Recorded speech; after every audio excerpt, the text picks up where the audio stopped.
એનું કેટલો બધો અમરેલીમાં આદર. પણ એકવાર એમના આશ્રમના કુવામાં એક કન્યા આપઘાત કરવા આવી, જપ કરતા હતા, એ જોઈ ગયા. કન્યાને કહ્યું તું કુવામાં ના પડીશ. એ શા માટે તારે આપઘાત કરવો પડે? તો કહે છે કે આપણા ગામનો એક માથાભારે છે ને, એણે મારી લાજ લૂંટી છે. હું ગર્ભવતી છું અને આપણો અમરેલીનો સૂબો પૂછે છે કે તારા પેટમાં કોનું પાપ છે તે બતાવ. હવે જો હું એનું નામ આપું તો મને જાનથી મારી નાખે, એટલે હું નામ આપી શકું એમ નથી. એટલે મારે કુવામાં જ પડવું છે. મહારાજ મને પડવા દો.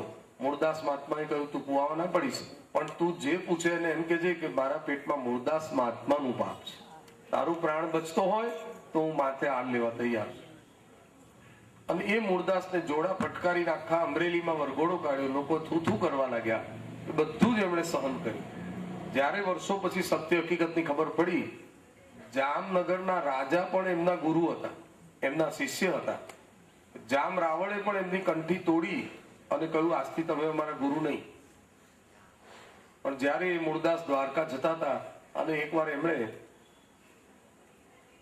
જામ રાવણના દેખતા એક બિલાડી મરી ગઈ હતી, એના બચ્ચા તરફડતા હતા. એ બિલાડીને એમણે હાથમાં જળ લઈને ભગવાનનું નામ બોલીને છાંટ્યું જળ, ત્યાં બિલાડીને જીવતી કરી. જો મેં જીવનમાં પાપ ન કર્યું હોય, કોઈનું અહિત ન કર્યું હોય, તો એ સત્યના પ્રતાપે આ બિલાડી જીવતી થઈ અને થઈ. જામ રાવળે એમની માફી માંગી. આજે બીજી વારનું આળ ભગવાને દૂર કર્યું આવી રીતે. પરંતુ ભગવાનના માથે આવું આળ આવ્યું કેમ? તો એનું કારણ હતું ગણેશ ચતુર્થી, ભાદરવા સુદ ચોથ. અને એ દિવસે ચંદ્રએ ગણપતિજીની મસ્કરી કરી. એટલે ગણપતિજીએ ચંદ્રને ક્ષય રોગનો શ્રાપ આપેલો. પણ ચંદ્રએ માફી માંગી એટલે ગણેશજીએ કહ્યું કે 15 દિવસ ક્ષય રહેશે, 15 દિવસ વૃદ્ધિ થશે.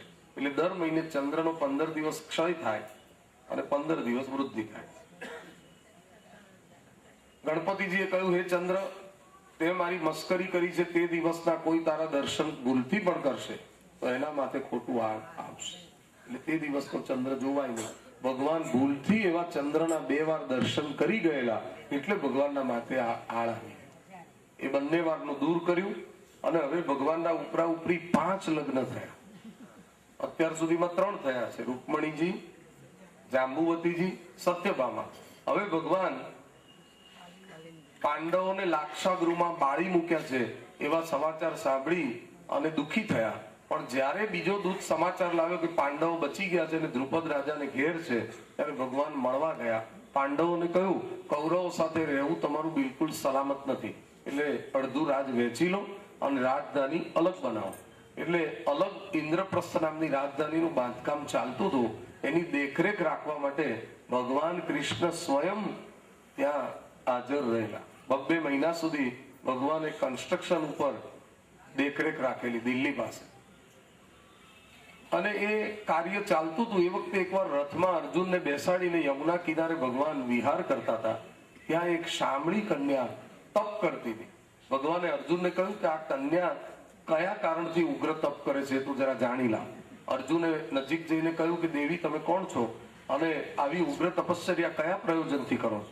ત્યારે કન્યાએ કહ્યું કે હું સૂર્યદેવની દીકરી છું, યમ રાજા અને શનિદેવની બેન છું અને હિમાલયના કલિંદ નામના શિખર ઉપરથી મારું પ્રાગટ્ય થયું. હું સૂર્યમંડળથી આ ધરતી ઉપર આવી છું, એટલે મારું નામ કાલિંદી છે. અને બીજું નામ યમરાજાની બેન એટલે મારું નામ યમુના છે. અને આ જળની અંદર મારા પિતાએ બનાવી આપેલા ઘરમાં રહું છું અને ભગવાન શ્રી હરિ મને પતિ તરીકે પ્રાપ્ત થાય એ હેતુથી હું આ તપ કરું છું. અર્જુને આવીને ભગવાનને કહ્યું પ્રભુ આપની પ્રાપ્તિ માટે આ તપ કરે છે. ભગવાને કહ્યું કે હું એમનો સ્વીકાર કરવા તૈયાર છું. ત્યારે યમુનાજીએ કમળના માળાજી સિદ્ધ કર્યા અને તટ અંતર રૂડામાં શોભિત જલ ભર્યા, મન વાંછિત મોરલીધર સુંદર વર વરિયા, માં જય જય શ્રી યમુના. યમુનાજીના હાથમાં કમળના માળાજી પ્રભુના કંઠમાં એમણે અર્પણ કર્યા છે. પ્રભુએ કારાગૃહમાં પ્રગટ થયા પછી પ્રથમ ચરણ સ્પર્શનો લાભ શ્રી મહારાણીજીને.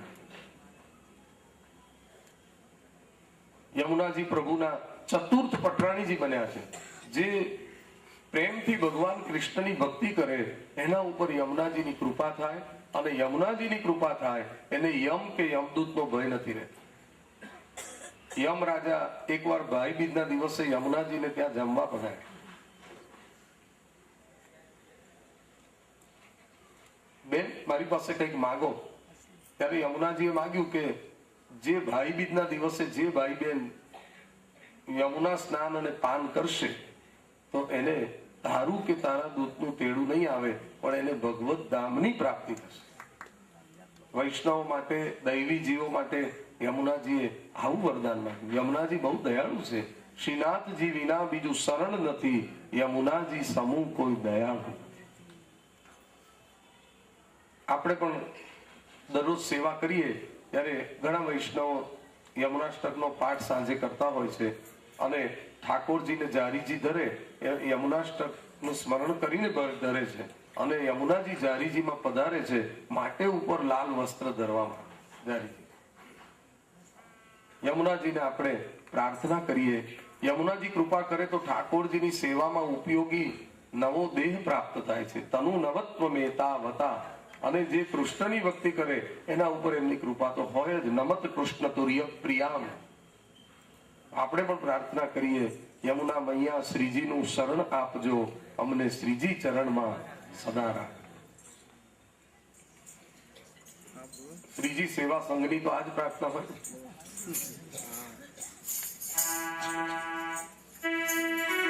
મૈયા ઓ યમુના મૈયા,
શ્રી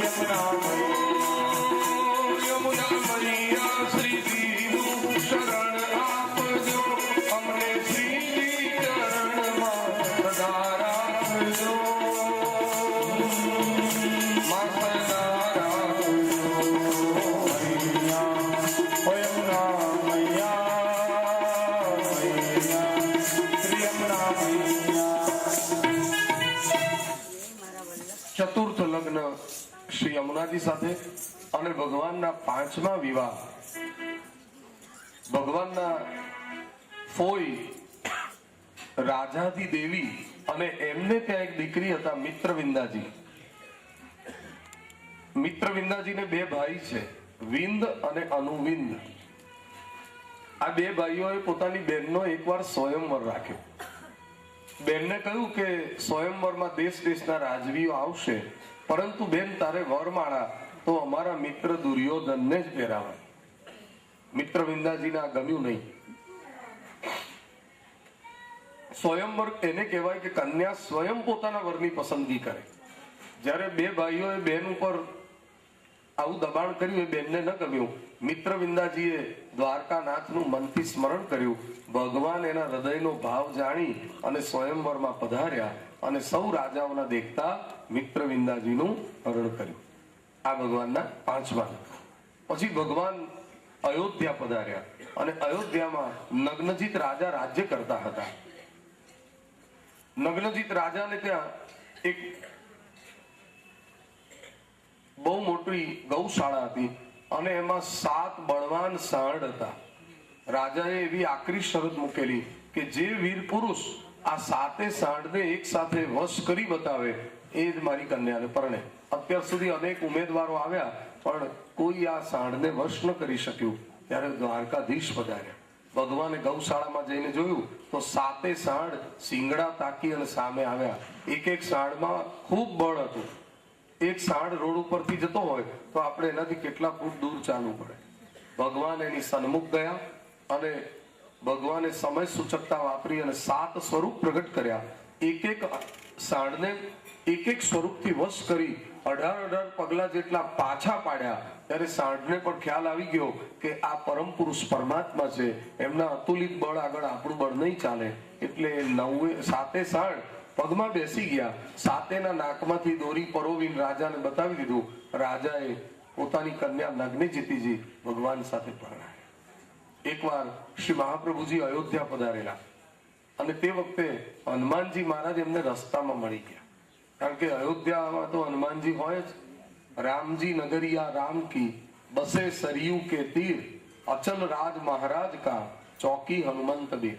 હનુમાનજી મળ્યા એટલે હનુમાનજી મહાપ્રભુજીને હસે છે કે આપ કૃષ્ણના ભક્ત છો અને આ રામની નગરીમાં ક્યાંથી ભૂલા પડ્યા, એવું હસ્યા. એટલે મહાપ્રભુજીએ પણ હસતા હસતા કહ્યું કે હું રામની નગરીમાં આવ્યો છું એ તો બરાબર છે, પણ અમારા કનૈયાનું અહીં સાસરું થાય.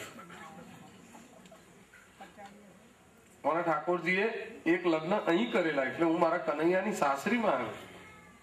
પછી હનુમાનજી રામજી પાસે ગયા ત્યારે રામજીએ કહ્યું કે આજે અયોધ્યામાં વલ્લભ પધાર્યા છે તો તમે આ પ્રસાદની પાતળ એમને અર્પણ કરી આવો. હનુમાનજી પ્રસાદની પાતળ લઈ અને મહાપ્રભુજીને અર્પણ કરવા આવ્યા. ત્યારે મહાપ્રભુજી ભાગવતનું પારાયણ કરતા હતા પણ કુદરતી જ હનુમાનજીને મહાપ્રભુજીની અંદર શ્રી રામના દર્શન થયા. એટલે આવીને વાત કરી ત્યારે રામજીએ કહ્યું હું અને વલ્લભ એક જ છીએ, અમે જુદા. અને મહાપ્રભુજીએ છેલ્લે ગંગાજીમાં પ્રવેશ કર્યો 52 વર્ષની ઉંમરે. ત્યારે કયા ઘાટ ઉપર બિરાજ્યા? કાશીમાં. એનું નામ પણ હનુમાન ઘાટ. હનુમાન ઘાટેથી મહાપ્રભુજી વિદાય થયેલા. હવે ભગવાનના 7મા લગ્ન મદ્રદેશ એટલે મદ્રાસમાં થયા, ત્યાંની લક્ષ્મણા નામની કન્યા સાથે. અને 8મા લગ્ન સંતરદન નામના રાજાને ત્યાં જે ભદ્રા નામની કન્યા હતી એમની સાથે થયા. તો આ 8 લગ્ન એ 8 પ્રકારની પ્રકૃતિ સાથે થયા. પૃથ્વી, જલ, તેજ, વાયુ, આકાશ, મન, બુદ્ધિ અને અહંકાર. આ અષ્ટધા પ્રકૃતિનું ગીતાજીના 7મા અધ્યાયમાં ભગવાન અર્જુન પાસે જે વર્ણન કરે છે એ 8 પ્રકૃતિઓ ભગવાનને પરણી છે. જીવ પ્રકૃતિનો દાસ છે, પરમાત્મા પ્રકૃતિના માલિક છે. આ 8 લગ્ન બાદ હવે ભગવાનના પુત્ર પ્રદ્યુમનને ત્યાં માયાવતી દ્વારા અનિરુદ્ધ નામનો દીકરો થયો છે. ધીરે ધીરે એ દીકરો મોટો થઈ રહ્યો છે. અને બીજી તરફ ધરતી માતાએ અને દેવતાઓએ ભગવાનને પ્રાર્થના કરી છે કે આ પૃથ્વી ઉપર એક ભૌમાસુર નામનો દાનવ છે, એને બહુ જ પાપનો બોજ વધાર્યો છે. એને 16,100 જુદા જુદા રાજાઓની રાજકન્યાઓનું હરણ કરી રાજમહેલમાં ગોંધી રાખી છે. હિમાલયનું મેરુ પર્વતનું સોનાનું શિખર ઉઠાવી ગયો છે. સ્વર્ગમાં ઇન્દ્ર મહારાજની માતા રહેતા હતા, એ અદિતિના કાનના કુંડળ ચોરી ગયો છે. અને સ્વર્ગની સભામાં જે વરુણદેવ જે સિંહાસન ઉપર બેસતા એની ઉપરનું છત્ર ઉઠાવી ગયો છે. ભગવાન એનો નાશ કરવા તત્પર બન્યા ત્યારે સત્યભામાજીએ કહ્યું કે પ્રભુ આપ હવે ક્યાં પધારવાનું વિચારો છો? તો કે છે હું ભૌમાસુરનો નાશ કરવા જઈ રહ્યો છું. તો સત્યભામાજી કે છે લગ્ન કર્યા પછી મને ક્યાંય બહારગામ તો લઈ નથી ગયા, પણ આપ હવે જ્યાં જશો ત્યાં હું આપની સાથે આવવાની છું. પણ ભગવાન કે છે નથી જતો ફરવા, હું તો જઉં છું લડવા. તો સત્યભામાજીએ કહ્યું હું યુદ્ધમાં તમને સહયોગ કરીશ, પણ મને લઈ જાઓ. ભગવાને ચતુર્ભુજ રૂપ લીધું, ગરુડજી ઉપર બિરાજમાન થયા, સત્યભામાજીને સાથે લીધા. અને આમે સત્યભામા પરાક્રમી હતા, એમને લઈ અને જે ભારતનું આસામ નામનું સ્ટેટ છે ત્યાં ગયા. અને ત્યાં આગળ આ ભૌમાસુર ઉર્ફે નરકાસુરની રાજધાની હતી. એનું નામ હતું પ્રાગ જ્યોતિષપુર. અને એ રાજધાનીની ચારે બાજુ ઊંડી ઊંડી 3 ખાઈઓ હતી. એક ખાઈમાં અગ્નિ, એક ખાઈમાં જલ, એક ખાઈમાં વંટોળીઓ. ભગવાને આકાશમાંથી ગરુડ ઉપર બેઠા બેઠા આ પ્રાગ જ્યોતિષપુરનું પ્રોટેક્શન જોયું એટલે ભગવાનને પણ આશ્ચર્ય થયું કે ગજબ વ્યવસ્થા કરી છે. અને જે જળ તત્વ હતું, એકમાં અગ્નિ, એકમાં જળ ને એકમાં વંટોળીઓ. જળની અંદર 5 મોં વાળો મૂર નામનો રાક્ષસ હજારો મૂર દૈત્યો સાથે આ નગરનું રક્ષણ કરે. ભગવાને સૌ પ્રથમ શંખ વગાડ્યો એટલે બધા રાક્ષસોના હૃદય ભેદાયા.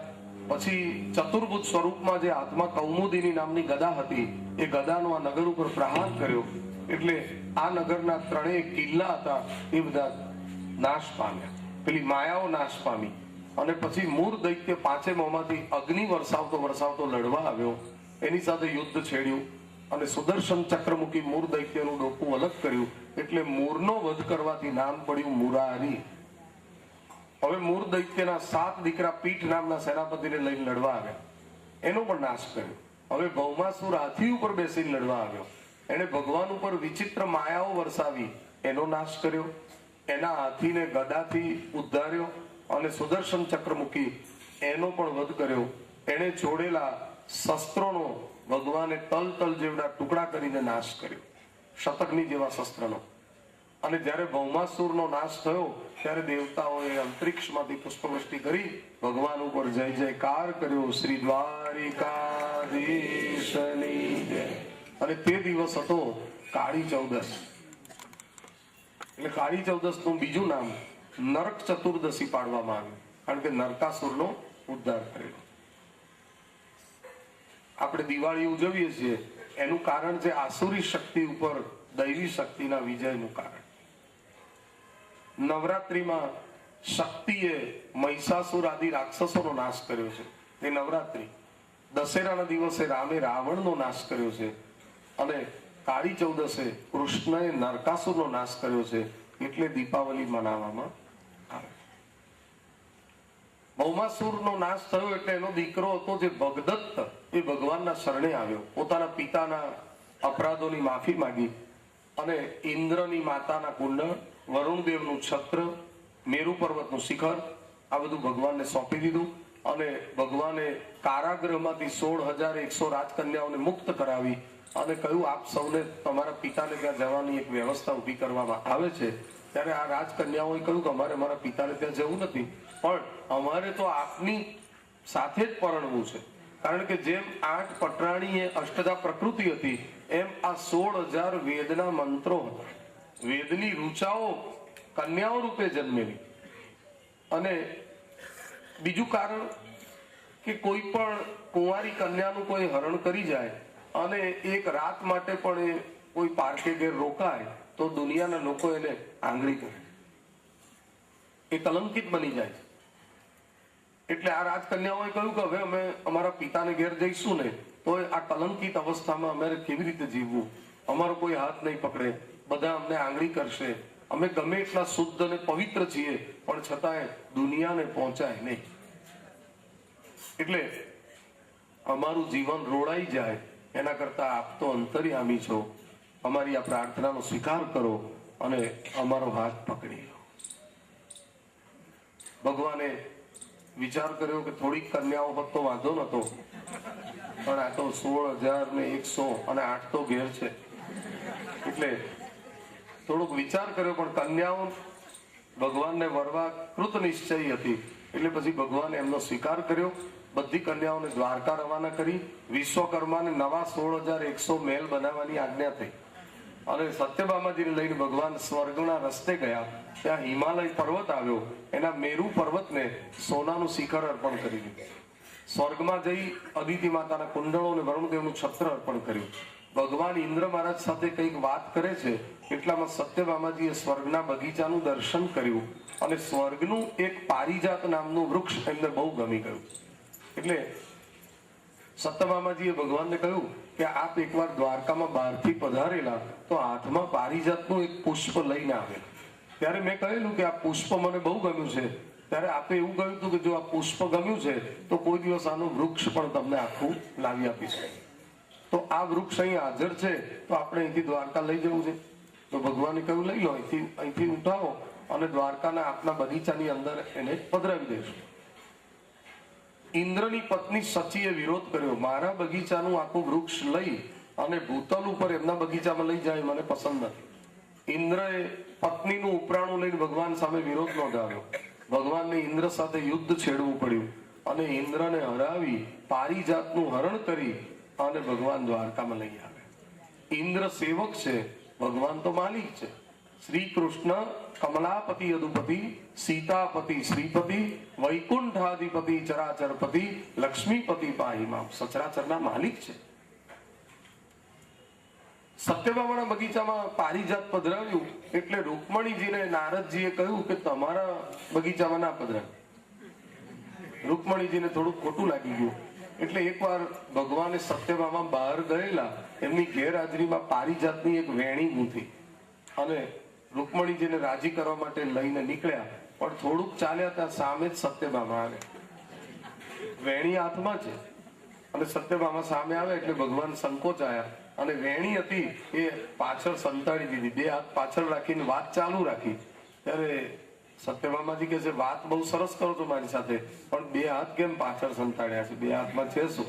ત્યારે ભગવાને હસતા હસતા કહ્યું એ તો વેણી છે, આ તમારા માટે જ લઈને આવતો.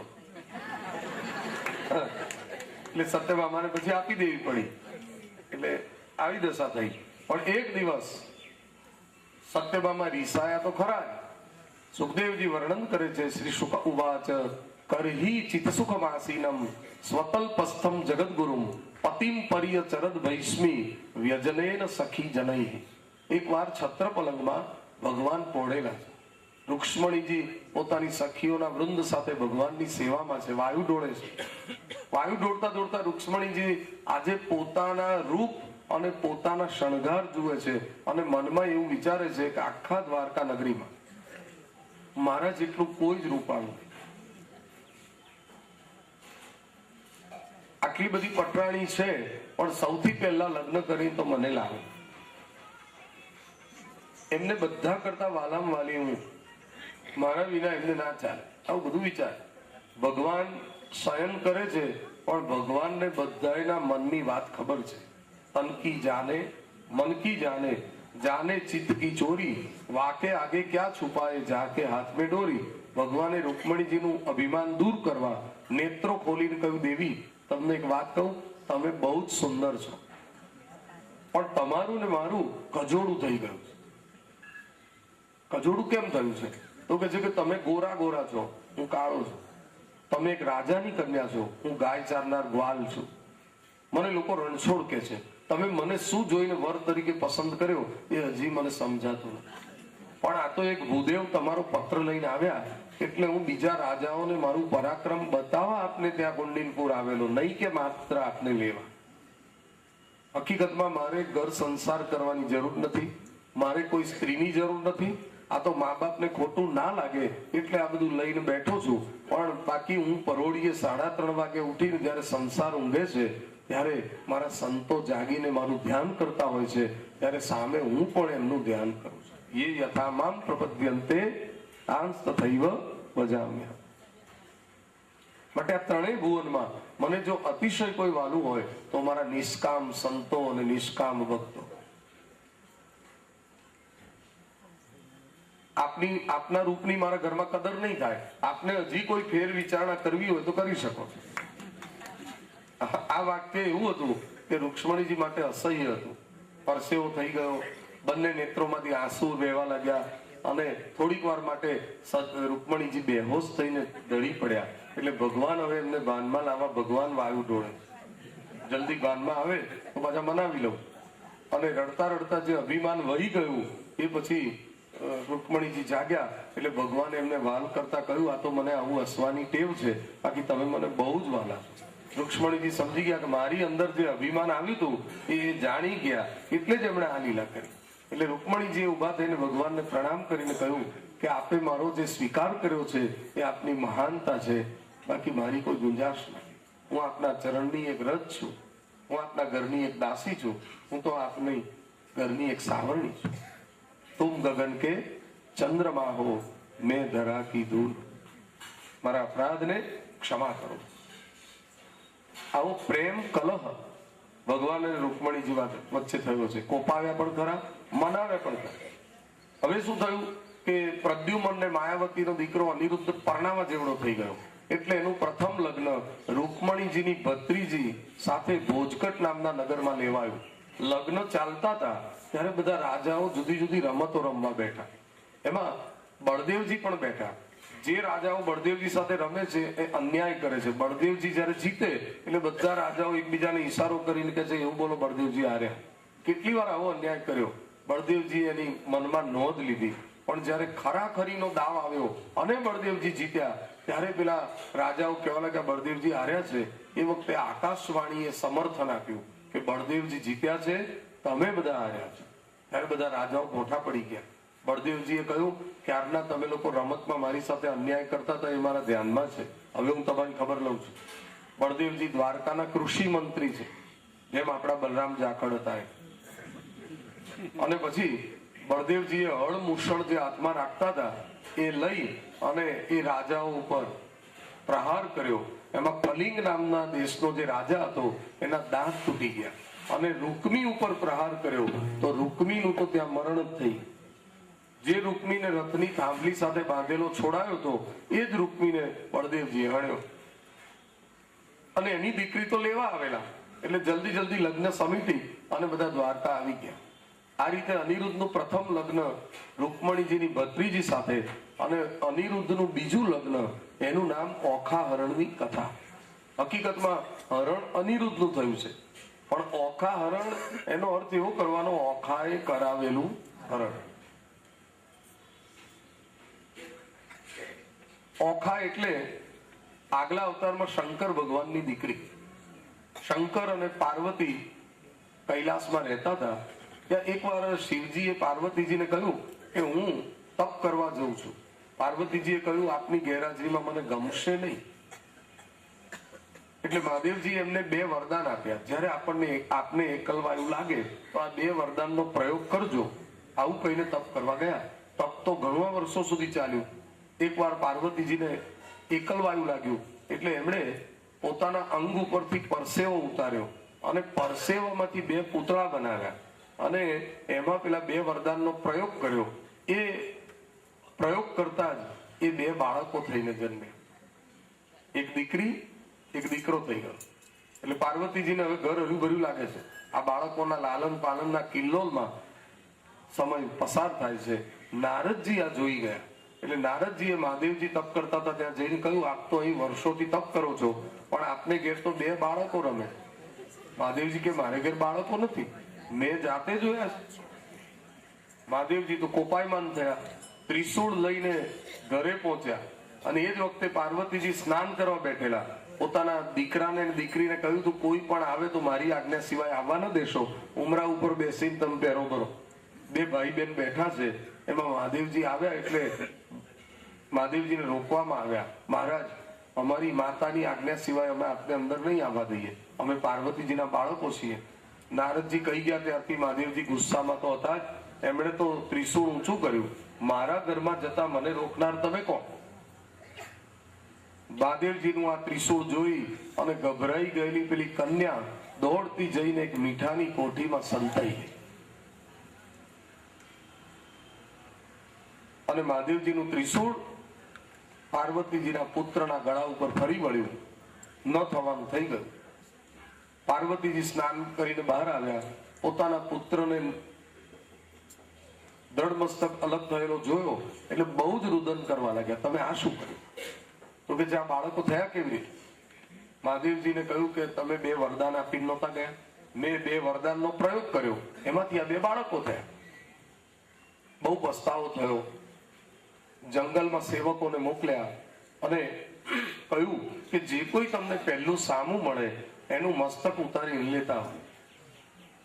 શિવના ગણો જંગલમાં ગયા અને સામો ડોલતો ડોલતો એક હાથી મળ્યો, એટલે હાથીનું મસ્તક ઉતારી લઈ આવ્યા અને આ બાળકના ધડ ઉપર મૂક્યું. બાળક સજીવન થયો અને એ જ ગજાનંદ ગણપતિ મહારાજ કહેવાય. પાર્વતીજી કહે છે કે તમે એવો બાળક મારો બનાવી દીધો કે આટલું બધું વજન એના ઉપર મૂક્યું એટલે એની ફાંદ બહાર આવી ગઈ, દુંદાળા બની ગયા, પાંદાળા. અને કોઈ એની મસ્કરી કરશે. ચંદ્રએ મસ્કરી કરી, આજે પણ એનું ફળ ભોગવે છે. મહાદેવજીએ કહ્યું તમારા પુત્રની સર્વ કાર્યમાં પ્રથમ પૂજા થશે અને મારા બધા જ ગણોનો એ અધિપતિ બનશે. એટલે ગણેશજીનું આજે કેટલું બધો આદર છે. તમે જુઓ, જ્યાં જુઓ ત્યાં ગણેશજીની પૂજા અને આ બધું થતું જ હોય છે. અને અત્યારના જમાનામાં જ્યારે બહુ જ અકસ્માત વધી ગયા છે, ત્યારે આપણે ઘરમાંથી ગામમાંથી બહાર નીકળીએ, વાહન સ્ટાર્ટ કરીએ, ત્યારે ગણેશજીનું પણ સ્મરણ કરવું જોઈએ, જેથી વિઘ્ન ટળી જાય. ગણપતિજી મહારાજ સર્વમાન્ય છે, માટે કોઈ કામનો આરંભ કરીએ ત્યારે આપણે કહીએ છીએ શ્રી ગણેશ કરો. વિદ્યારંભે વિવાહે ચ પ્રવેશે નિર્ગમે તથા સંગ્રામે સંકટેશ્ચૈવ વિઘ્નસ્તસ્ય ન જાયતે. જ્યારે પેલી દીકરી મીઠાની કોઠીમાં સંતાઈ ગયેલી, એને જોઈને પાર્વતીજીને ક્રોધ આવ્યો. ખરે વખતે તારે ભાઈને બચાવવાનો હતો, એને બદલે તું તારા સ્વરક્ષણ માટે તું મીઠાની કોઠીમાં સંતાઈ ગઈ. મારો તને શ્રાપ છે કે હવે પછીનો તારો અવતાર એક રાક્ષસ કુળમાં થશે. પરીક્ષિત રાજાને ઓખારણની કથા વિસ્તારપૂર્વક સાંભળવી છે. પરીક્ષિત રાજા સુખદેવજીને વિનંતી કરે છે. રાજો ઉવાચ બાણસ્ય તનયામુષા મૂપયે મે યદુત્તમ તત્ર યુદ્ધમ ભુદક ઘોરમ હરિ શંકર યોર્મહત એતત સર્વમ મહાયોગીન સમાખ્યાતુમ ત્વમર્હસી. એ મહાયોગીન, મને એ કથા વિગતવાર સંભળાવો કે જેમાં ઓખાહરણ બનેલું અને હરિ ને હર વચ્ચે યુદ્ધ થયું હતું, એ કથા મને સંભળાવો. સુખદેવજી વર્ણન કરતા કહે છે કે જ્યારે આ સૃષ્ટિનું સર્જન થયું ત્યારે ભગવાન નારાયણના નાભીમાંથી કમળ અને એમાંથી બ્રહ્મા પ્રગટ થયા. બ્રહ્માજીના મનમાંથી મરીચી થયા. મરીચી પુત્ર કશ્યપ થયા. કશ્યપના પુત્ર હિરણ્યકશ્યપ થયા. હિરણ્યકશ્યપનો પુત્ર પ્રહલાદ થયો. પ્રહલાદને ત્યાં વિરોચન થયો. વિરોચનને ત્યાં બલિ નામનો દીકરો થયો અને બલિ રાજાને ત્યાં 100 દીકરા થયા. એ 100 દીકરાઓને બલિ રાજાએ પંજાબ સ્ટેટમાં જુદા જુદા રાજ વહેંચી આપેલા. એટલે પંજાબ પ્રાંતના આ રાજાઓ હતા અને એમાં મોટા દીકરાનું નામ હતું બાણાસુર. 100 ભાઈઓમાં બાણાસુરને શોણિતપુર નામના નગરનું રાજભાગમાં આવેલું. એટલે શોણિતપુરમાં રહે અને શંકર ભગવાનની બહુ ઉપાસના કરે. એકવાર શંકર પ્રસન્ન થયા. બાણાસુર કંઈક માગ, ત્યારે એને કહ્યું કે મને ભગવાન વિષ્ણુ જેવા 1000 હાથ આપી દો. ભગવાન શંકર તો બોલા એટલે એમણે કહ્યું તો થાસ્તું, અને બાણાસુરને તો 1000 પ્રાપ્ત થઈ ગયા. ભગવાન શંકરે કહ્યું આજથી તારું અને તારા નગરનું રક્ષણ કરવાની જવાબદારી પણ મારી છે, કારણ કે તું મારો ભક્ત છે. બાણાસુર પોતાના નગરમાં આવ્યો. 1000 હાથને લીધે ધીમે ધીમે એનામાં અભિમાન આવી ગયું. શક્તિ, સંપત્તિ, સત્તા બધું સારું, પણ એનું અભિમાન ખોટું છે. અભિમાન એ પતનનું પગથિયું છે. પુનિત મહારાજનું એક ભજન છે, ગર્વ તણો જ્યાં ફૂંફાડો તો સમજી લેવું પડતી નો એ દાડો, જે વાતે વાતે આડો પડતી નો એ દાડો. બાણાસુરમાં અભિમાન આવ્યું એટલે બાણાસુર બધાની સાથે લડવાની જ ભાષામાં વાત કરવા લાગ્યો. 1000 હાથનું બળ જીરવી ન શક્યો. ત્યારે એકવાર એને નારદજીને પૂછ્યું કે હું જેની સાથે લડવા જાઉં છું એ કોઈ મારી સાથે લડતું જ નથી. નારદજી કહે છે, તને કોઈ સાથે લડવાનું ના થાય એ તો બહુ સારી વાત કહેવાય, પણ કહેવા લાગ્યો કે જો લડવું નહીં તો મારા 1000 હાથનું માપ કેટલું છે બળનું એ મને ખબર તો પડવી જોઈએ ને, માટે મારે તો લડવું જ છે. ત્યારે નારદજીને લાગ્યું કે હવે આ માને એમ નથી, એટલે એને કહ્યું કે જે શંકરજીએ તને 1000 હાથ આપ્યા છે એમને તું જઈને પૂછીશ તો તને કોઈ પ્રતિસ્પર્ધી પણ એ જ બતાવશે. એટલે એક દિવસ ગયો ભગવાન શંકર પાસે, વંદન કરીને કહ્યું, આપની કૃપાથી હું સર્વ રીતે સુખી છું, મારું અને મારા નગરનું રક્ષણ પણ આપ સ્વયં કરો છો, પરંતુ જ્યારથી આપે મને સહસ્ત્રબાહુ બનાવ્યો છે ત્યારથી કોઈ મારી સાથે લડતું નથી. તો ભગવાન શંકરે કહ્યું કે અજાત શત્રુ બનવા જેવી તો કોઈ બીજી સારી વાત નથી, શા માટે તારે કોઈ શત્રુ ઉભા કરવા પડે? ત્યારે એને કહ્યું કે મને લડવાથી જ મારા બળનું માપ ખબર પડે એટલે મારે લડવું જ છે. સમજાવવા છતાં ન માન્યો એટલે મહાદેવજી પણ સમજી ગયા કે આ બાણાસુર નથી બોલતો, પણ એની અંદર રહેલું બળનું અભિમાન બોલે છે. કોઈને સત્તાનું અભિમાન, કોઈને શક્તિનું અભિમાન, કોઈને સંપત્તિનું અભિમાન. માનવને લક્ષ્મી છકાવે છે એ તો મુખથી કઈ કઈ બકાવે છે, સીધી ચાલતી જીવન ગાડી ખાડે એ જ નખાવે છે. પુનિત પ્રભુથી વિમુખ થઈને અંતે આંસુ લાવે છે. માનવને લક્ષ્મી છકાવે, આ એનું બળ બોલે છે, અભિમાન બોલે છે. આ વાર્યો નહીં વળે, આ હાર્યો જ વળશે. એટલે મહાદેવજીએ એને એક ધજા આપી અને કહ્યું, તારા રાજભવન ઉપર આ ધજા પધરાવજે, નિત્ય આ ધજાના દર્શનનો નિયમ રાખજે. જે દિવસે ધજા ભાગીને પડેલી જોવું એટલે સમજી જવાનું કે એવો પ્રતિસ્પર્ધી મળશે કે તારું અભિમાન એ ઉતારશે. તો પણ એ સમજ્યો નહીં, એ તો ધજા લઈને નીકળ્યો. રસ્તામાં કેટલાક પર્વતો તોડ્યા, કેટલાક વૃક્ષો તોડ્યા અને મસ્તી કરતો કરતો પોતાના રાજધાનીમાં આવ્યો અને રાજભવન ઉપર ધજા પધરાવી દીધી. રોજ દર્શન કરવા લાગ્યો. કેટલાક સમય બાદ એને ત્યાં એક દીકરી જન્મી અને એ જ મહાદેવજીની પૂર્વની કન્યા હતી, પાર્વતી કન્યા. એ દીકરી થઈને જન્મી એટલે એનું નામ રાખ્યું ઉષા ઉર્ફે ઓખા. એના જન્મોત્સવમાં નારદજી પધાર્યા. નારદજીને બાણાસુરે પૂછ્યું કે મારી દીકરીનું ભવિષ્ય જોઈ આપો જરા. નારદજીએ કહ્યું કે આ કન્યા બહુ જ રૂપવાન, ગુણવાન અને કુળવાન થવાની છે, પરંતુ ભાગ્યવશાત એનું સ્નેહ લગ્ન થવાનું છે. અને આ કન્યા જયારે સ્નેહ લગ્ન કરશે પછી તારા 1000 હાથ સલામત નહીં રહે એવું મને દેખાય. જયારે આના લગ્ન થશે એટલે તારા માટે સંકટના વાદળો ઘેરાશે. સારું થયું આપે મને અત્યારથી સાવધાન કર્યો, હું આ કન્યાને કુંવારી જ રાખીશ. આ કન્યાને એવા વાતાવરણમાં ઉછેરીશ કે એ કોઈ પુરુષનું મોં ના જુએ અને એને કોઈ દિવસ લગ્ન કરવાની ઈચ્છા જ ના થાય. પોતાના રાજમહેલની સામે એક તળાવ છે, એ જળાશયની વચ્ચે એક પાયો નંખાવ્યો અને એક દંડીઓ મહેલ ચણાવ્યો. એ મહેલ સમૃદ્ધિથી ભરી દીધો. કન્યાનો એમાં ઉછેર કરે છે અને કન્યા યુવાન થઈ અને એકલવાયુ લાગે છે એટલે પોતાના મંત્રી મંડળમાં એક કુભાંડ નામના મંત્રી છે, એમની દીકરી ચિત્રલેખાને આજ્ઞા કરી છે તારે મારી દીકરીની સાથે જ રહેવાનું.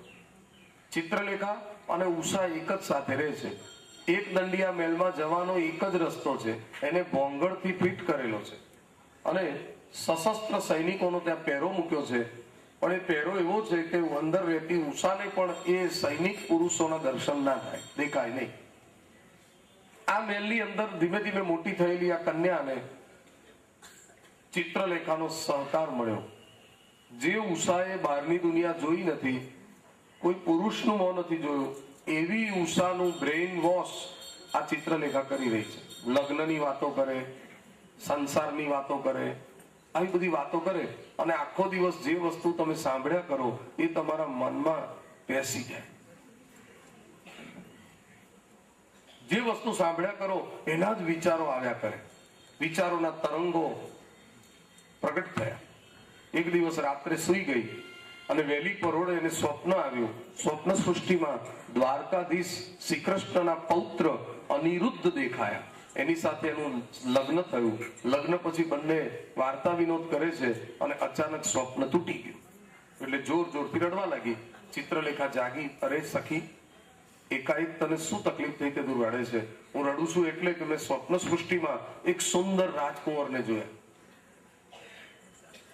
એની સાથે મારા લગ્ન થયા અને અમે હસતા હસતા વાર્તા વિનોદ કરતા હતા ત્યાં સ્વપ્ન ભંગ થયો. હવે મારો એ સ્વપ્નનો સોદાગર મને ક્યાં મળે? મને એના વિના ચેન નથી. તું ગમે તેમ કરીને એનો ભેટો કરાવ્યા. ચિત્રલેખાએ કહ્યું કે વહેલી પરોળે આવેલું સ્વપ્ન સાચું પણ હોઈ શકે, માટે તું જે પુરુષને જોયો છે એનું વર્ણન કર. પોતે ચિત્રકાર હતી, પોતે માયાવી હતી, એટલે વર્ણન પ્રમાણેના અનેક રાજકુંવરોના ચિત્રો એને દોર્યા. પણ ઉષાએ એક પણ ચિત્ર જોઈને એમ ના કહ્યું કે આ રાજકુંવર મારા સપનામાં. દોરતા દોરતા દોરતા હવે યાદવ કુળના બાળકોના ચિત્ર દોર્યા. અને જયારે અનિરુદ્ધનું ચિત્ર દોર્યું ત્યારે એકદમ શરમાઈ ગઈ, આંખો નીચી કરી દીધી. ચિત્રલેખાએ કહ્યું, આ જ રાજકુંવર હતો? તો કે છે હા, આ તો દ્વારકાધીશ શ્રી કૃષ્ણના દીકરાનો દીકરો અનિરુદ્ધ છે. અને મેં તને સાચુકલા લગ્ન કરાવી આપવાનું વચન આપ્યું છે. બહુ કઠિન છે, કારણ કે દ્વારકાની અંદર દ્વારકાધીશનું રાજ તપે, સુદર્શન ચક્રની સખત ચોકી, અને એમાંથી તારું એની સાથે લગ્ન કરાવવું એટલે બહુ અઘરી વાત છે. એટલે મારે કંઈક આમાં ઉપાય કરવો પડશે. વિચાર કરતા કરતા ચિત્રલેખાએ નારદ મુનિને યાદ કર્યા અને નારદ મુનિ ત્યાં હાજર થયા. બીજું કોઈ આ મહેલમાં ના આવી શકે, પણ નારદજી પાસે ઓલ ઓવર બ્રહ્માંડની પરમિટ. એટલે નારદજી આ મહેલમાં પ્રગટ થયા અને નારાયણ નારાયણ કરતા કહેવા લાગ્યા, ચિત્રલેખા, મારું સ્મરણ કેમ કર્યું? ચિત્રલેખાએ કહ્યું કે આ રીતની વાત છે. હવે આ બંનેના લગ્ન કરાવવાનું મેં વચન આપ્યું છે. દ્વારકાધીશના રાજમાં મને જતા બીક લાગે, ત્યાં સુદર્શનની ચોકી છે, માટે અનિરુદ્ધને અને આ કન્યાને સ્નેહ લગ્નથી પરણાવવા આપણે કઈ આયોજન કરીએ.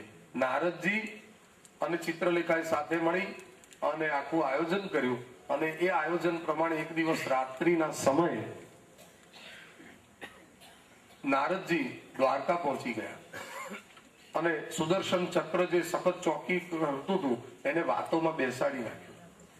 સુદર્શનને લાગ્યું કે આજે હું વાત કરવા નહીં બેસું તો નારદજીને ખોટું લાગશે, એટલે વાતો કરવા બેસાડ્યું. એ તો વાતોમાં બેઠું અને આ બાજુ એ તકનો લાભ લઈને ચિત્રલેખાએ તમામ દ્વારકાવાસીઓને મોહ નિંદ્રામાં સુવાડી દીધા અને માયાવી વેશે દ્વારકામાં પ્રવેશ કર્યો. ભગવાનની ઈચ્છા વિના ભગવાનના ઘરની અંદર આ ઘટના બને ખરી? ઈશની ઈચ્છા વિના તો પાન ના હાલી શકે. અનિરુદ્ધના શયન કક્ષમાં જઈ અને પલંગ સહિત અનિરુદ્ધને ઉઠાવીને બહાર નીકળી ગઈ. નારદજીએ તીરછી નજરે આ દ્રશ્ય જોયું, પણ સુદર્શન ન જોઈ શકે એવું આળસ રાખીને નારદજી બેઠે. નારદજીએ જોઈ લીધું, કામ થઈ ગયું છે. એટલે સુદર્શનને કહ્યું, ભાઈ હવે રાત ઘણી થઈ ગઈ છે, આપણી વાત ખૂટે એમ નથી. રાત ખૂટે પણ વાત ના ખૂટે, એટલે મારે વહેલા ઉઠીને સંધ્યા વંદન કરવાના. એટલે હવે તું તારું સિક્યોરિટીનું કામ સંભાળ અને હું જાઉં છું, કારણ કે તારું કામ પણ અગત્યનું છે. રાત્રિના સમયે ચોરી થતી હોય છે, એટલે ફર્સ્ટ ડ્યુટી કહેવાય આપણી. એટલે તું તારા કામ ઉપર જા. અને સુદર્શન ચક્રને છૂટું કરી અને નારદજી વિદાય થઈ ગયા. આકાશ માર્ગે પલંગ સહિત ચિત્રલેખા એક દનિયા મહેલમાં ઉતરી અને રાત્રે આ ઘટના બની એની કોઈને ખબર પડી નહીં. બાણાસુરને એમ હતું કે હું વિધાતાના લેખ ઉપર પણ મેઘ મારીશ. એક રામાયણમાં એવી કથા આવે છે કે રાવણ હતો ને, એને અનેક પત્નીઓ હતી. એમાં એક દિવસ રાવણની એક પત્નીને એક દીકરી જન્મી અને દીકરી જન્મી એનો બરાબર 6ઠ્ઠી નો દિવસ હતો. ત્યાં વિધાતા રાવણના મહેલમાં લેખ લખવા આવી. રાવણ ઓળખી ગયો કે આ વિધાતા છે. વિધાતાને કહ્યું કે આજે તું કેમ આવી છો? કે તમારી દીકરીના લેખ લખવા આવી છું. તો તું જયારે લેખ લખીને પાછી જાય ત્યારે મને થોડીક વિગત આપીને જજે કે શું લખ્યું. વિધાતા લેખ લખીને નીકળી એટલે રાવણે રોકી.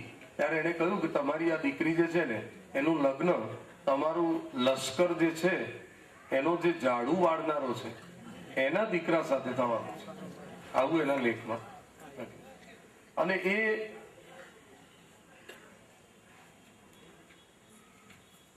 વરનું નામ પણ આપીને ગઈ વિધાતા. રાવણે પહેલું સવાર પડી એટલે એમના લશ્કરના વડાને બોલાવીને કહ્યું કે આપણા લશ્કરની જે છાવણી છે એમાં કોઈ ઝાડુ વાળનારો આ નામનો છે? તો કે હા, એને હાજર કરો. એ બિચારો આવીને ધ્રુજવા લાગ્યો, મહારાજ લંકેશ મને કેમ બોલાવ્યો? રાવણ કહેવા લાગ્યો તારે આ નામનો દીકરો છે? તો કે છે હા છે, હજી તો નાનો છે, દીકરાને અમને સોંપી દેવો પડશે. મહારાજ એને શું ગુનો કર્યો? એ તો નાનો છે, પ્રશ્ન ન પૂછીશ, આ મારી મરજીની વાત છે. રાજા વાજાને અને એ ઝાડુવાળાના દીકરાને પકડી મંગાવ્યો અને પોતાના સિપાહીઓને કહ્યું કે આને મારી અને દરિયામાં ફેંકી દો. આ જીવતો ના રહેવો જોઈએ. હું વિધાતાના લેખ ઉપર મેઘ મારવા માંગુ છું. સિપાહીઓ એને દરિયા કિનારે લઈ ગયા અને હથિયારોના પુષ્કળ ઘા માર્યા અને ઘા વાગે છે એટલે છોકરો ચીસાચીસ કરે છે, લોહી નીકળવા લાગ્યું. આ બાળકની ચીસાચીસ સાંભળીને સિપાહીઓને દયા આવી. આટલું બધું મારીએ પછી હવે ક્યાં બચવાનો છે? ફેંકી દો દરિયામાં, માછલા ખાઈ જશે. અને એને ઉચકીને દરિયામાં ફેંકી દીધો. અને આ બાળક ભાગ્યનો બળિયો, તે એને તરતા આવડતું હતું. દરિયામાં તરતો લંકામાંથી ફેંકેલો તે આપણા ભાવનગર પાસે ઘોઘા આગળ નીકળ્યો, જ્યાં ગઈકાલે ભૂમિપૂજન થયું ત્યાં. અને ત્યાં બહાર નીકળ્યો. હવે ઘોઘાનો રાજા ગુજરી ગયેલો એટલે ઘોઘાના લોકોએ એવું નક્કી કરેલું કે આપણે એક આથણીની સોડમાં માળા આપો અને એ આથણી જેના ગળામાં માળા પહેરાવે એને આપણો રાજા બનાવો. આથણી માળા લઈને નીકળી છે અને આ બાળક અંદર પ્રવેશ્યો ઘોઘા બંદરમાં અને વરઘોડો સામે જ આવ્યો. આથણી આવીને સીધી માળા આના ગળામાં પહેરાઈ ગઈ. એટલે બધા નગરના લોકો કહે છે આજથી તમે અમારા રાજા અને વગડાઓ રાજા. એને તો ધામધૂમથી રાજગાદી ઉપર બેસાડ્યો. ધીમે ધીમે યુવાન બન્યો, રાજકાજ બધું સંભાળવા લાગ્યો. એના ઘા તો ક્યારના રૂજાઈ ગયા. રાવણની દીકરી પરણાવા જેવડી થઈ. રાવણનો પુરોહિત મૂર્તિયા જોવા નીકળ્યો. ફરતો લંકામાંથી ઇન્ડિયામાં આવ્યો, ઘોઘામાં. અને ઘોઘાના રાજાને જોઈને ખુશ થઈ ગયો. આ તો બહુ સરસ હેન્ડસમ રાજકુંવર છે અને આની સાથે જ લગ્ન નક્કી કરી દેવાના. કરી દીધા. રાવણને જઈને કહ્યું કે બહુ સરસ ઘર છે, વર છે, રાજા છે મોટો, કઈ વાંધો નહીં. અને ઘોઘાથી જે જાન નીકળી એ લંકામાં ગઈ અને ધામધૂમથી કન્યા પરણાવી, ખૂબ કરિયાવર આપ્યો. અને પહેલાના વખતમાં તો જાન રોકાતી હતી એટલે રાત્રે જાન રોકાઈ અને રાત્રે વિધાતા ફરી રાવણને મળવા લગ્નના દિવસે. રાવણને મળીને કહ્યું કે લગ્ન સારી રીતે પતી ગયું? તો કે છે હા, તું તો કહેતી હતી ને કે તમારા લશ્કરના ઝાડુવાળાના દીકરા સાથે પરણશે, પણ અમે તો છે ભારતમાં ઘોઘા બંદર છે ત્યાંના રાજકુંવર સાથે અમારી દીકરી પરણાઈ. પણ રાવણ, આટલા વર્ષો થયા પછી તું વરરાજાનું નામ ભૂલી ગયો લાગે. આ એ જ નામ છે અને એ જ છોકરો છે. કેવી રીતે હોઈ શકે? તપાસ કરતા ખબર પડી. ત્યારે આ વરરાજાએ કહ્યું કે મને તો સિપાહીઓએ ઘા મારીને દરિયામાં ફેંકી દીધેલો, પણ હું બચી ગયો. મારી ચીસાચીસ સાંભળીને એમને દયા આવી એટલે મને થોડા ઘા મારીને ફેંકી દીધો. હું તરતો ઘોઘા બંદર નીકળ્યો. ત્યાં આવી રીતે આથણીએ મારા ગળામાં માળા નાખી અને હું ઘોઘાનો રાજા બન્યો. ત્યારથી કહેવત પડી, લંકાની લાડી અને ઘોઘાનો વર. બહુ દૂર જાન લઈને જવાનું હોય તો ઘણા લોકો કહે છે આ તો જલ્દી આવતું જ નથી, લંકાની લાડી ઘોઘાનો વર.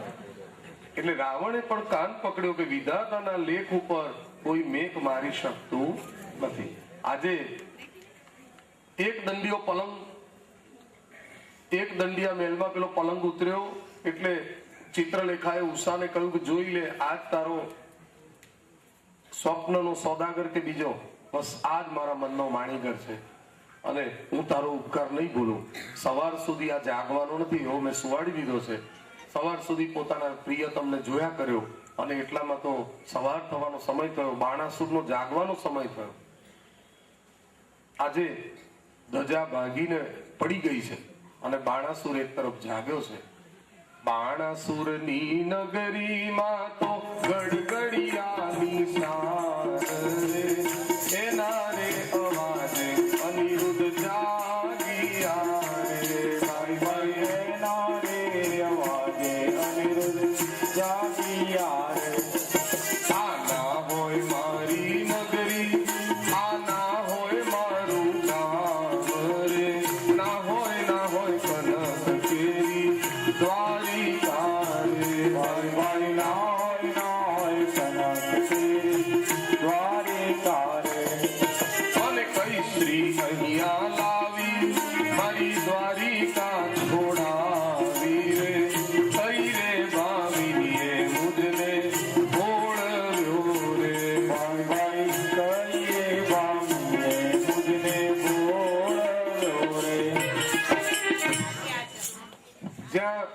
ઘંટડીઓ ગડગડવા લાગી.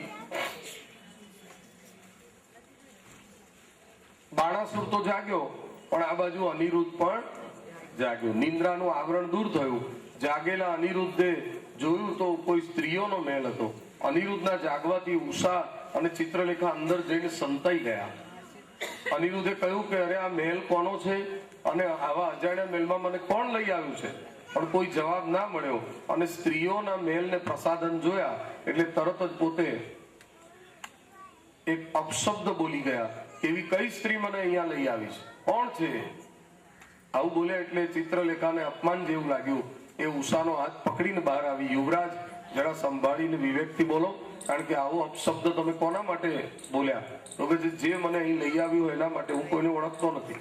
હું રાત્રે મારા શયન કક્ષમાં સૂતો હતો અને અત્યારે અજાણ્યા મહેલમાં જાગ્યો અને આ સ્ત્રીઓનો મહેલ છે એટલે મારે આ બોલવું પડ્યું. તો સાંભળી લો, અત્યારે આ બલિરાજાના જ્યેષ્ઠ પુત્ર બાણાસુરના સોણીતપુર નગરના એક દંડિયા મહેલમાં છો અને હું એમના મંત્રીમંડળના મંત્રી મહોદય એવા કુભાંડની દીકરી ચિત્રલેખા છું. મારી બાજુમાં રાજકુંવરી ઉષા ઊભી છે, જે અગાઉ સ્વપ્ન સૃષ્ટિમાં આપને વરી ચૂકેલી. તમારા બંનેના સાચુકલા લગ્ન કરાવવાનું મેં વચન આપેલું એટલે નારદજીની સહાય લઈને ગઈ રાત્રે દ્વારકાવાસીઓને નિંદ્રાધીન કરી હું જ આપનું હરણ કરી લાવીશું. હવે જ્યારે વિધાતાએ તમારા બેનું લગ્ન નક્કી લખેલું જ છે તો અને આવ્યા જ છો તો પછી આ કન્યાનો હાથ પકડી લો, પરણી જાઓ. અનિરુદ્ધે કહ્યું કે તારે મારું હરણ કરતા પહેલા બે કુળની બરાબરીનો વિચાર કરવાનો હતો. ક્યાં મારું ઉચ્ચ યાદવ કુળ અને આ કન્યાનું નીચું રાક્ષસી કુળ, એની તને ખબર છે? લગ્ન તો સમોવડિયા સાથે હોય. યુવરાજ, તમારા કુળમાં કુળ જોવાનો રિવાજ જ નથી. જો રિવાજ હોય તો તમારા દાદા રીછ જાતિની કન્યા ઘરમાં ના લાવે. તમારા ઘરનો બધો ઇતિહાસ મારી આંગળીના વેડે છે. અને બીજું, આ કન્યા કોઈ સાધારણ ઘરની નથી. બલિરાજા એટલે ભક્ત પ્રહલાદના પૌત્ર, અને એમણે નર્મદા નદીને કિનારે ભરૂચ પાસે અશ્વમેઘ યજ્ઞ કર્યો ત્યારે તમારા દાદા વામન અવતાર લઈ અને જોડી ફેલાવીને ભિક્ષા માંગવા ગયા. અને ત્યારે આ કન્યાના દાદાએ તમારા દાદાની જોડીમાં 3 લોકની સંપત્તિ દાનમાં આપેલી. લેનાર મોટા, આપનાર મોટા, કોઈ સાધારણ કન્યા નથી. એટલે એવું બધું વિચાર્યા વિના તમે આ પાડી દો. અનિરુદ્ધને થયું આ તો બહુ જાણ ભેદું છે એટલે વધારે દલીલ ન કરી લગ્નની મુખ સંમતિ આપી. હવે લગ્ન કરવા માટે મહારાજ તો જોઈએ ને. ફરી નારદજીને બોલાવ્યા. નારદજીને કહ્યું કે બંને પાત્રો તૈયાર થઈ ગયા છે, મિયા બીવી રાજી છે, માટે હવે વિધિ કરાવી દો. નારદજીએ કહ્યું અહીં વિધિ થશે તો નીચે સિપાહીઓને ખબર પડી જશે. એના કરતા મહેલમાં સૌથી ઉપર જે ટોપ ફ્લોર હોય ત્યાં મને લઈ જાઓ. સૌથી ઉપર તો એક માળિયું છે, કઈ વાંધો નહીં, માળિયામાં લગ્ન કરી છે. અને છાનામાના માળિયામાં જઈ અને નારદજીએ મંત્રોચ્ચાર સાથે શોર્ટ એન્ડ સ્વીટ એવી ગાંધર્વ વિધિથી લગ્ન કરાવી દીધા. હાર તોરા કરી દીધા. 2-4 મંત્રો બોલીને આશીર્વાદ આપી દીધા. બ્રહ્મ વાક્ય જનાર્દનમ. માળિયામાં મંગળ વર ત્યાસે રે માળિયામાં મંગળ વર ત્યાસે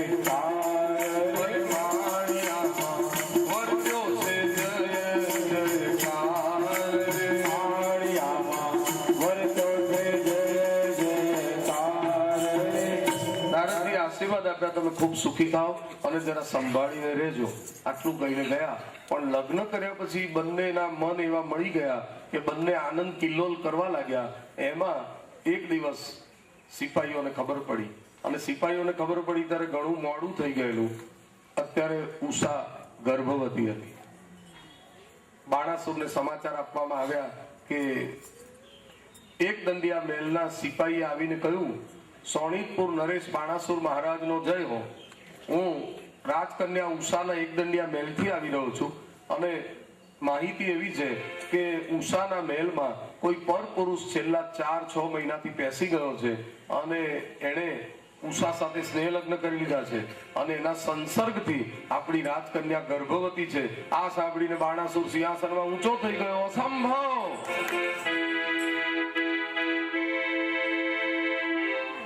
સિપાહીઓને કહ્યું આવું કેવી રીતે બને? જે મહેલમાં જવાનો એક જ રસ્તો હોય, ચારે બાજુ ઊંડું જળાશય હોય, સશસ્ત્ર સૈનિકોનો પહેરો હોય, દરવાજો ઘોંઘણથી ફિટ કરેલો હોય, ત્યારે કોણે સિંહની બોર્ડમાં હાથ નાખવાની હિંમત કરી છે? જાઓ, દરવાજો ખોલો અને જલ્દી જે પુરુષે આ પરાક્રમ કર્યું છે એને પકડીને હાજર કરો. આજે જ સવારે મેં ધજાના દર્શન કર્યા તો ધજા ભાગીને પડેલી, એટલે મને હતું જ કે કંઈક નવા જૂનીના સમાચાર મળશે. સિપાહીઓએ એકદંડિયા મહેલનો દરવાજો ખટખટાયો પણ ખોલ્યો નહીં, એટલે તોડ્યો, અને તોડ્યો એટલે ઉષા અનિરુદ્ધને ભેટીને રડવા લાગી, આટલા બધા સિપાહીઓ વચ્ચે તમારું શું થશે?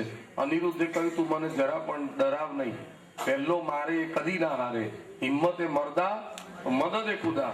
આજે જે થવું હોય ભલે થાય. ભોંગળ ખેંચી લીધી, હાજર સો હથિયાર, અને ભોંગળથી જ પ્રહાર કર્યો. જેટલા સિપાહીઓ આવ્યા એ બધા એને પરાસ્ત કર્યા, કારણ કે આખરે એના દાદા કોણ હતા? દ્વારકાધીશ. બાણાસુર જાતે લડવા આવ્યો તો પણ એને ન હરાવી શક્યો. ત્યારે બાણાસુરે ઈષ્ટદેવ શંકરનું સ્મરણ કર્યું અને નાગપાશની વિદ્યાનું એક બાણ ચડાવ્યું, અને એ બાણ છોડતા અનિરુદ્ધના આખા શરીર ઉપર જીવતા સર્પ વીંટળાઈ ગયા અને એને કારાગૃહમાં પૂરી દીધો. આ સમાચાર નારદજી દ્વારકામાં આપી આવ્યા. દ્વારકાથી મોટી સેના આક્રમણ કરવા આવી. પાછા નારદજી બાણાસુરને સાવધાન કરી ગયા, દ્વારકાથી મોટું સૈન્ય આવી રહ્યું છે, એટલે તું તારી તૈયારીમાં રહેજે. ગભરાયેલો બાણાસુર ગયો શંકરજીના શરણમાં. ભગવાન શંકરને કહે છે કે હે ભોળાનાથ, હવે જાગો, આપનો ભક્ત સંકટમાં છે. પણ એ જ વખતે મહાદેવજી એવી સમાધિમાં બેઠેલા કે જાગ્યા જ નહીં, અને ન જાગ્યા એટલે એને પગમાં ઘૂઘર બાંધ્યા અને કૈલાસની ધરતી ઉપર એ તાંડવ નૃત્ય કરવાના. આમ કરતા જાગે છે.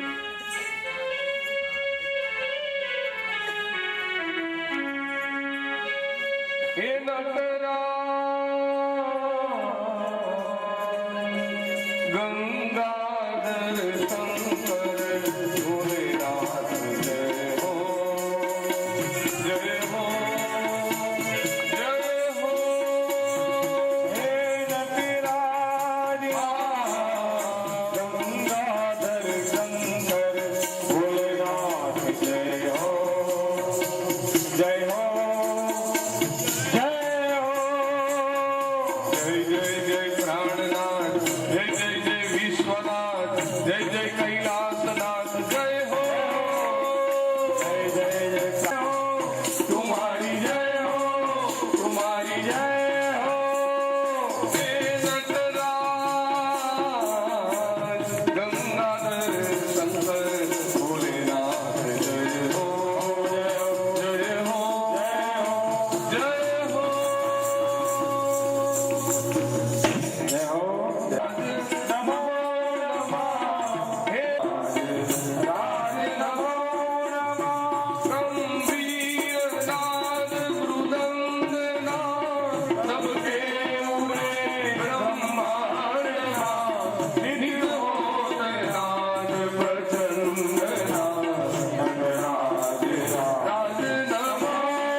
સ્નેહ લગ્ન કર્યા. મેં એને કેદમાં પૂર્યો ત્યારે મોટું દ્વારકાથી સૈન્ય મારા ઉપર આક્રમણ કરવા આવી રહ્યો છું, અને જ્યારે એ આવશે ત્યારે મારી શું દશા થશે? મારું અને મારા નગરનું રક્ષણ કરવાની તો આપની જવાબદારી છે. માટે અન્યથા શરણમ નાસ્તિ ત્વમેવ શરણમ મમ તસ્માત કારુણ્ય ભાવેન રક્ષસ્વ શ્રી મહેશ્વર. મહાદેવજીએ કહ્યું, હું મારા ગણોને લઈને આવું છું, તું તારું સૈન્ય સાબદું કર. સોનીતપુરના રણ મેદાનમાં સામ સામી સેના ગોઠવાઈ ગઈ.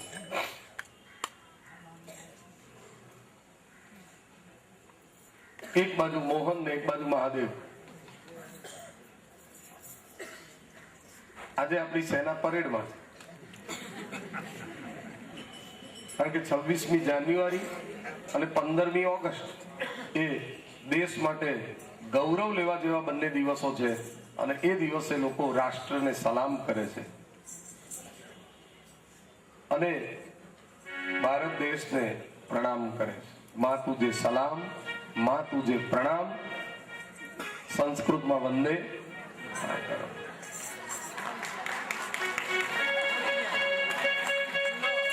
હર કરમ અપના